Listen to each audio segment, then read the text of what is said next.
Simple कपड़ा इस्तेमाल करके फेंक रहे हैं तो समझ लें कि आपने पूरे घर में वो वायरस को फैला दिया। वो जो पहले वायरल था बैक्टीरियल में कन्वर्ट हो गई, इसकी स्टेजेस आना शुरू हो गई, आंखें ज्यादा स्वेल शुरू हो गई या सोजश आना शुरू हो गई है। पहले वो मुख्तलिफ चैनल्स पे जगह जगह यही बताया जाता है, 8-10 ड्रॉप की लिस्टें बनाई हुई लोगों ने, वही ड्रॉप मार्केट में फैला दिए हैं, वही अब लोगों को एहतियाती तदाबीर के तौर पर पकड़ाई जा रहे हैं, दी जा रहे हैं उनकी। अस्सलाम वालेकुम नाज़रीन, आप देख रहे हैं नाउ टीवी और मैं हूं मोहम्मद यासिर महमूद। आज हमारे साथ हमारे जो खसूसी मेहमान हैं वो हैं राना मोहम्मद सलमान साहब। वीएम साइंसेज में इन्होंने ग्रेजुएशन की हुई है और ये रिसेंटली मुख्तलिफ हमारे सूबों में जाकर आई कैंप्स भी लगा रहे हैं और उसमें स्क्रीनिंग कर रहे हैं, इलाके का समझ लें कि दौरा कर रहे हैं, जिसमें ये पता लगाते हैं तो कि कौन से इलाके में कौन सा वायरल इन्फेक्शन ज़्यादा है और उसकी सिम्टम्स, उसकी वजूहात और उसकी प्रिकॉशंस यानी उसके से बचाव की जो तदाबीर हैं वो ढूंढने की कोशिश करते हैं।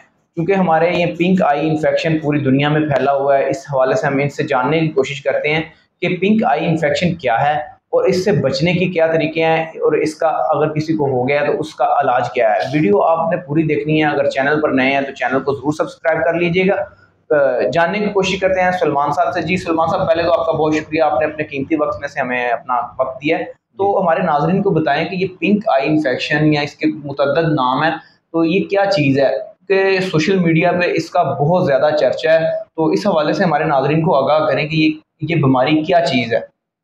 जी असर भाई, ये बिल्कुल आजकल ये चर्चा काफ़ी सरेआम हो गया है, जिसको हम बोलते हैं आम हो गया, वायरल कर दिया लोगों ने इसको, इतना है नहीं था वायरल कर दिया है। ये हर साल आने वाली एक छोटी सी वबा है, ये इनके बारिशों के दिनों में आती है, ये मानसून के दिनों में, इसके बाद ये खुद ब खुद ही रिकवर होकर चली जाती है। मगर इस दफ़ा ये है कि कुछ चंद दिन ठहर गई है और लोगों ने इसको अपने स्टेटस पे लगा के और नीम हकीम लोगों ने इसको ज़्यादा बनाओ श्रृंगार करके इसको मार्केट में फैला दिया है। उसका नतीजा ये हुआ है कि मार्केट से जो आंखों के ड्रॉप थे वो बिल्कुल ख़त्म हो गए हैं। लोगों ने घर पर एहतियातन ही लेकर रख लिए हैं, चाहे किसी को हो या ना हो। तो ये सिर्फ एक आंखों की सुर्खी बीमारी है जिसमें आंखों की स्वेलिंग हो जाती है, इनकी आंखों की सोजश हो जाती है, आंखों से खारिश होती है, पानी होते हैं आंखों में, इस तरह महसूस होता है जैसे अभी कोई रेत पड़ गई है, जलन महसूस होती है आंखों में। तो ये खुद ब खुद रिकवर होने वाली बीमारी है। मगर हाँ, अगर आपकी सिवियरिटी की तरफ जाती है तो फिर आप इसमें एहतियाती तदाबीर इख्तियार कर सकते हैं। तो आप हमें ये अपने इसकी सिम्टम्स यानी निशानियां बता दी हैं, तो हमारे नाजरीन को ये भी बताएं कि इससे जो अगर किसी को हो जाती है जी, बचाव की क्या तदाबीर हैं, इससे कैसे बचा जा सकता है। सबसे पहले तो उसके लिए एहतियातन ये है कि वो 1-2 दिन के लिए घर पर अपने आप को महसूर कर ले, यानी कि घर पर ही रोक ले, ना कि बाहर जाए, आइसोलेट कर ले, जिस तरह कोरोना के दिनों में हुआ था। ये भी एक कोरोना की तरह एक वायरस है जो इतना सवेयर नहीं है, मगर लोगों ने इसको सवेरिटी की तरफ ले गए हैं। मुझे डेली कॉल्स आती हैं, इसी तरह की कॉल्स आती हैं, हम भी हॉस्पिटल्स में भी यही केस डील कर रही हैं कि हमारी पहले एक को था फिर सबको हो गया घर में। तो इसकी क्या एहतियाती तदाबीर, ये सिंपल इसकी एहतियाती तदाबीर यही है कि आप यानी कि टकोर करें ठंडे पानी की या बर्फ़ की टकोर करें, और आंखों में अगर आपको ज़्यादा ही मसाइल आ रही हैं तो अपने करीबी डॉक्टर से रजू करें, ना कि नीम हकीम या इन छोटे से मेडिकल स्टोरों से रजू करें जिनको खुद नहीं पता होता कि ये मेडिसिन में फार्मूला क्या है, जो सिर्फ नाम तक ही जानते होते हैं, फार्मूले तक नहीं जानते। ठीक है, तो इसके हवाले से यही है कि अगर फिर आप घर पर इसका करना चाह रहे हैं तो सिंपल आर्टिफिशियल टीयर्स लें, लुब्रिकेंट्स ड्रॉप लें, जो आपको बिल्कुल सस्ते मिलते हैं और उनका कोई नुकसान भी नहीं है। और आजकल जो कि एंटीबायोटिक्स हैं ये मार्केट से आउट हो चुकी हैं, या हैं भी तो महंगी मिल रही हैं, तो हालांकि इनका कोई काम नहीं था। जिस तरह कोरोना के दिनों में ये हमारा मास्क था वो आउट हो गया था मार्केट में, अब ये मेडिसिन आउट होती जा रही है, तो खुदारा इनसे परहेज करें, ये बिल्कुल किसी काम ये आपने कुछ ड्रॉप्स का बताया कि टीयर, आर्टिफिशियल टीयर्स और लुब्रिकेंट्स, ये तो समझ में आ जाती है बात जी। तो जो एंटीबायोटिक का इस इन्फेक्शन से कोई ताल्लुक नहीं है? एंटीबायोटिक का कोई ताल्लुक नहीं है, वो सिर्फ आपके स्कैनरी इन्फेक्शन को रोकने के लिए इस्तेमाल हुई है ताकि इस इन्फेक्शन से आपको दूसरा कोई इन्फेक्शन ना हो। मगर वो भी अगर आपका इन्फेक्शन सवेयर हो गया तब आपने इस्तेमाल करनी है, अदरवाइज नहीं करनी। तो मुख्तलिफ चैनल्स पे जगह जगह यही बताया जाता है, 8-10 ड्रॉप की लिस्टें बनाई हुई है लोगों ने, वही ड्रॉप मार्केट में फैला दिए हैं, वही अब लोगों को एहतियाती तदाबीर के तौर पर पकड़ाई जा रहे हैं, दे ही जा रहे हैं। उनका मसाइल ये बन रहा है कि वो मार्केट आउट हो चुके हैं, दूसरा उनकी प्राइस इंक्रीज हो चुकी है, तीसरा ये है कि उनसे ही सेकेंडरी इन्फेक्शन अब बढ़ता जा रहा है। जो पहले वायरल था बैक्टीरियल में कन्वर्ट हो गई, इसकी स्टेजेस आना शुरू हो गई, आंखें ज्यादा स्वेल शुरू हो गई या सोजश आना शुरू हो गई है, पहले इतनी नहीं थी। ये तो लोगों पे डिपेंड कर रहा है। बहुत ज्यादा जो अलार्मिंग सिचुएशन बनी है, ये सिर्फ हमारी एक छोटी सी गलती की वजह से है कि अगर किसी को हुआ है उसने सोशल मीडिया पे डाल दिया है तो वो एक समझ लें कि वबा की सूरत अख्तियार कर गया है। तो हमारे नाजरीन को ये समझ लें कि तनबीह है कि आपने एक तो इसको वायरल नहीं करना। सोशल मीडिया पे बीमारी वायरल है, समझ आती है, लेकिन इसको सोशल मीडिया से दूर रखें, इसको सोशल मीडिया की जीनत ना बनाएं।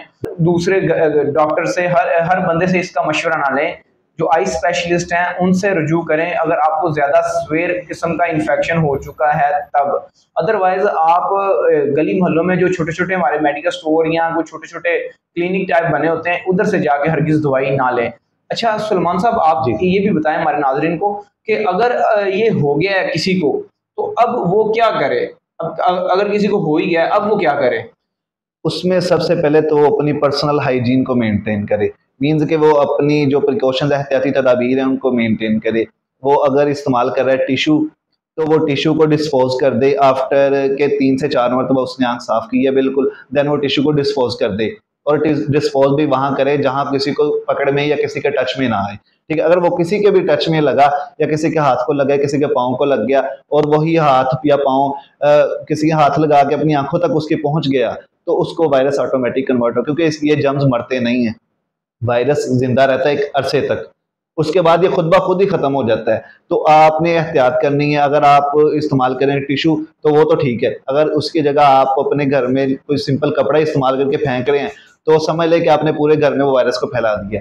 वो बच्चों में भी स्प्रेड होगा, आपके घर वालों में भी स्प्रेड होगा। ये बहुत इन्होंने ज़बरदस्त बात की है कि घर में कपड़ा या रुमाल आपने अगर इस्तेमाल करना है तो उसको भी आपने डिस्पोज करना है, डस्टबिन में फेंकना है। ये नहीं है कि ऐसे आंखों से आपने आंखें साफ की हैं, किसी टेबल पे रख दिया है, किसी अलमारी में रख दिया, उधर से बच्चे ने उठाया, छोटे बच्चे तो बिल्कुल उनको पता नहीं होता, या नीचे फेंका है तो बच्चों ने खेलते खेलते रुमाल पकड़ना है, मुंह में डाल लेना है, या उन्होंने आंखों पे तो वो लगा ही लेते हैं, इसमें कौन सी बड़ी बात है। बिल्कुल। तो इस चीज़ की आपने बहुत ज़्यादा एहतियात करनी है कि जिस बंदे को हो गया है वो सबसे ज़्यादा जिम्मेदारी उसकी बनती है कि वो अपने आप को महफूज करे और अपने घर वालों को भी महफूज करे कि ताकि ये मजीद फैले ना।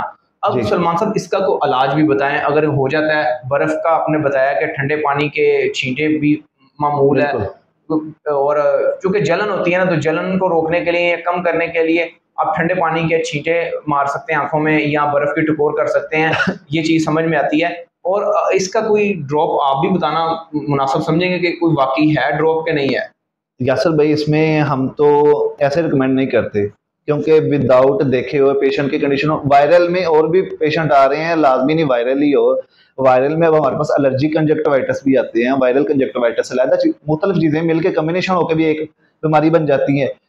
हमने डिजीज़ को अलग-अलग करना है, आइडेंटिफाई करना होता है, हमने पेशेंट को ऑब्जर्व करना था, इसको कौन सी डिजीज़ है, इसको किस किस्म का फार्मूला प्रिस्क्राइब करना है।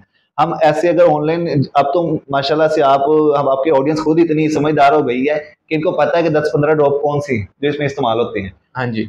मगर खुदारा उनसे परहेज करें, वो ड्रॉप आपके किसी काम के नहीं है। ड्रॉप आपके नुकसानदेह हैं। बजाय कि आप 300 से 400 का एक ड्रॉप लेने के आप घर में एहतियाती तदाबीर इस्तेमाल करें, पानी की बर्फ की टकोर करें, अपनी पर्सनल हाइजीन मेंटेन करें और सिंपल आर्टिफिशियल टीयर्स इस्तेमाल करें। आर्टिफिशियल टीयर्स मार्केट में बेशुमार पड़े हुए हैं, जो 180 रुपये से 120 तक आपको मिल जाते हैं। लुब्रिकेंट्स ड्रॉप मिल जाती हैं, बहुत ही अच्छे ड्रॉप्स हैं। आप अर्के गुलाब इस्तेमाल करते हैं, उसके अल्टरनेट ये ड्रॉप्स हैं। अर्के गुलाब से भी परहेज करें, वो भी कोई अर्के गुलाब नहीं होता, वो भी केमिकल से तैयार किया हुआ अर्के गुलाब होता है, और केमिकल कभी भी आंखों के लिए सूटेबल नहीं होते।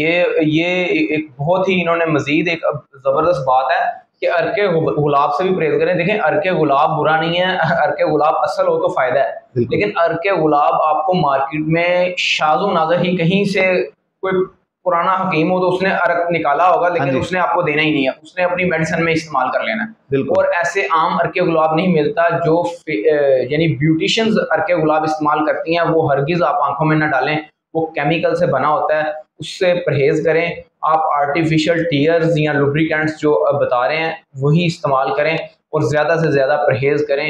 इसका जो सबसे ज़्यादा बेहतरीन इलाज जो हमारी गुफ्तगू से है वो ये है कि आप ज़्यादा से ज़्यादा परहेज़ करें, क्योंकि ये वायरल है। वायरस से फैलने वाला जो इन्फेक्शन होता है उसने अपनी मुद्दत पूरी करने के बाद ख़त्म होना होता है। जी ठीक है, इसकी तकरीबन जो मुद्दत है वो मैं ऐसा भी बताना चाह रहा हूँ आपको, इसकी मुद्दत तकरीबन 1 हफ्ते से लेकर 2 या मजीद 3 हफ्ते तक है। इससे ज्यादा ये वायरस नहीं चलता। हाँ, अगर आपने इसको खुद स्वेयर ना बनाया तो, दूसरे ड्रॉप डाल डाल के खुद ना बनाया तो फिर ये मंथली भी चल सकता है और आपको आईज सेंसिटिव भी हो सकती है। इतनी सेंसिटिव हो जाएगी कि आपको हर सीजन में ये होगा और किसी को घर में हो ना हो आपको जरूर होगा। अच्छा, ये आपने बात की है हर सीजन वाली। हाँ। एक दफा काफी अरसे की बात है, मुझे ये हुआ था जी, और मैंने एक डॉक्टर साहब से चेक करवाया तो उन्होंने मुझे बताया कि ये आपको 3 साल तक होगा। ऐसे ही है। और ये होता इस तरह था, यानी 1 महीना होता था, लेकिन उस महीने में मेरी आंखों में सूरत हाल होती थी, मैं बाहर नहीं निकल पाता था। सूरज की रोशनी तो मुझे ऐसे थी जैसे पता नहीं मेरी आंखों में किसी ने वेल्डिंग डाल दी है। वेल्डिंग की रोशनी होती है ना, वो भी बड़ी जालिम किस्म की होती है। और आंखों में ऐसे होता था जैसे रेत नहीं डाल देते हैं वैसे, और जाला सा आंखों से निकलता था। तो उस डॉक्टर साहब ने कहा था ये 3 साल आपको रहेगा। तो मैंने वो बहुत अजियत से वो दिन निकाले और वाकई वो 3 साल तक मुझे मुसलसल होता रहा। बिल्कुल वही चीज मैं कह रहा, आपकी आईज सेंसिटिव हो जाती हैं। ठीक है ना, आपको अगर बुखार हुआ, आप सिर्फ पैनाडोल ही खाई जा रहे हैं ना, तो जो आपके अंदर वायरस है ना वो पैनाडोल को अब्जॉर्ब कर लेगा। उसके जो ऑर्गेनिजम्स अंदर जो एंटीजन्स हैं वो उनको कैप्चर कर लेगा, वो उस पर कोई इफेक्ट नहीं करेगी। इसी तरह ही हमारे पास एक आम देखने की बीमारी मिलती है वीकेसी, वरनल केराटोकंजक्टिवाइटिस। वो भी बच्चों में आम मिलती है, वो 8 से 10 साल तक बीमारी चलती है। उसमें भी यही होता है कि आई सेंसिटिव हो जाती है। इसमें भी यही होता है कि आई सेंसिटिव हो जाती है। अपने ड्रॉप्स को एहतियातन इस्तेमाल करें, डॉक्टर के मशवरे से इस्तेमाल करें और खुद इंटरनेट पे सर्च करके ना करें।